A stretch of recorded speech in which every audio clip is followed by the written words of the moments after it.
Hi everyone, Aaron here for Zollotech, and this is the 2015 Apple TV.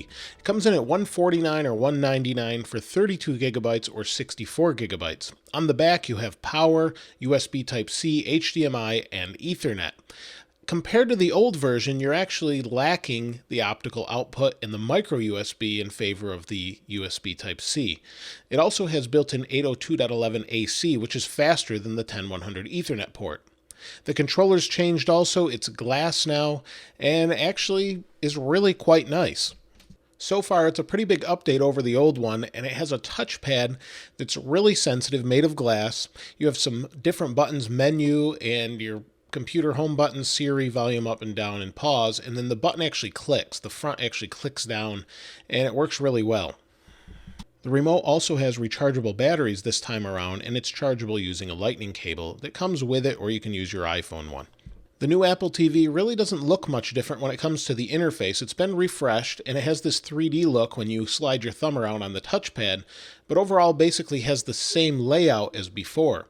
You can move around, but you've got a little more 3D, and things pop out a little bit more than they would as it did on the previous one. Now, that aside, it's actually a pretty nice device. It's really fast, and as you move around, you've got all these different apps, and you can install them now with a new app store. The app store is filled with over 1,000 applications, and when you've got the app you want, you can move it around and sort the home screen like this. Just tap and hold like you would on an iPhone or an iPad, and then you can move around what you want. Now, if we go into the app store, there's quite a few, like I said, a lot of games and a lot of other apps such as Netflix and Hulu, Showtime, YouTube, all the ones you'd expect from previous versions of Apple TV, but now they're starting to add more content, and it's actually interactive with Siri voice search. That's really a nice feature as well. There's plenty of games to choose from, plenty of things to do, and if you've already bought the app on your iPhone or iPad, it's usually free in the Apple TV. When you click on the app you want to install, you just click on the little install button, and it installs directly to your Apple TV.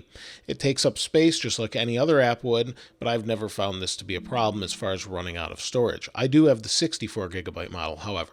If you hit menu a few times, as I did to get back here, hit it again, Apple's included these really nice motion screensavers, and they just rotate slowly. This one looks like it might be the Golden Gate Bridge. There's a couple other ones as well, so I'm not exactly sure where they all are, but they're pretty nice. One of the major issues I have with the Apple TV is no 4K support. So if you go into applications like YouTube, you don't get 4K support. Now, you can see this is going to load a little bit slow for me, and that's mainly due to my internet connection. It was slow this time of day, and for some reason it wasn't really super fast.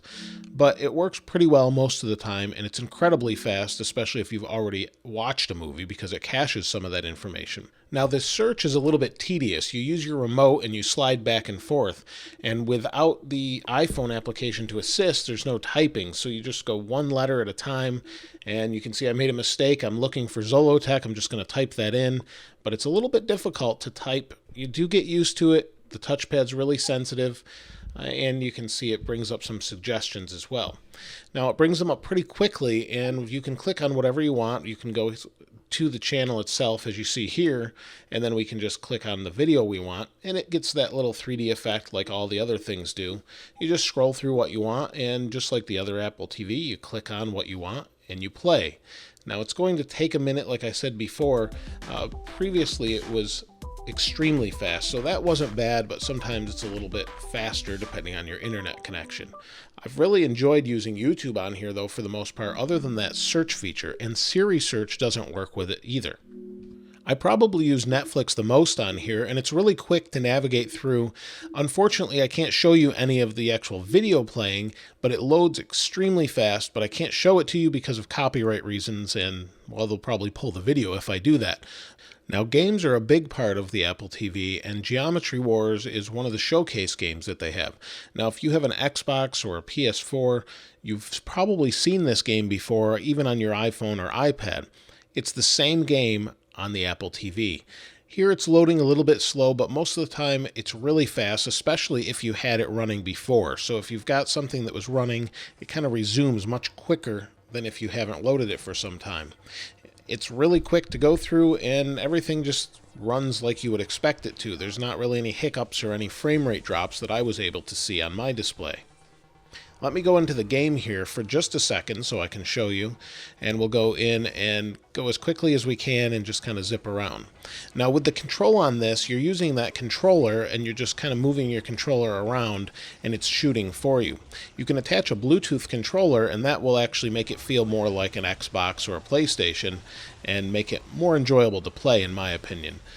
We'll jump out of Geometry Wars. I'll jump back in to show you it loads and kind of resumes. But if we jump back out, I'll show you one other game just to give you an idea of how quickly this loads. If we go into Cannibalt, this is a pretty simple game, but a fun game, and it loads really quickly. This was pretty popular a while ago on the iPhone, probably a few generations ago. But it loads really quickly, and it's playable almost immediately. And actually, I've hardly played this game, so you just run along here and jump from building to building. But that's pretty much it, and it's so fast to jump between apps. It's really nice. It's much faster than even, say, an Xbox or a PS4 in that regards. We'll jump back out of the app here, and we'll go to quit, and then we'll jump right back to the home screen. Nice and fast. The Apple TV doesn't really hiccup, although initially, prior to the first update, it had a few issues where it would lock up. They've since fixed that, and I haven't experienced that since. This Apple TV adds another significant feature other than applications, and that's Siri. Siri allows you to voice search across multiple applications, such as Netflix and HBO Go. So if you're looking for something specific, it could be located in that app, and the voice search will help you. Let me show you an example. Show me Tom Cruise movies. It brings up the movies from Tom Cruise and gives a bunch of other ones as you scroll to the right. Let's try something a little bit more specific this time. Show me Tom Cruise movies from the 80s. You can get even more specific than this if you have actors and actresses together and all sorts of things. You can even jump back 15 seconds and turn on subtitles by just saying, "What did they say?" It's got some really neat features, and it's definitely recommended if you really like Apple TV. However, if you already have an Apple TV that does 1080p, I'm not sure you should upgrade just yet if you're happy with it, because this isn't that significant of an upgrade. Other than that, though, I think it's great and definitely worth checking out. If you have any other questions or comments, please let me know in the comments below. If you haven't subscribed already, please subscribe and like. As always, thanks for watching. This is Aaron. I'll see you next time.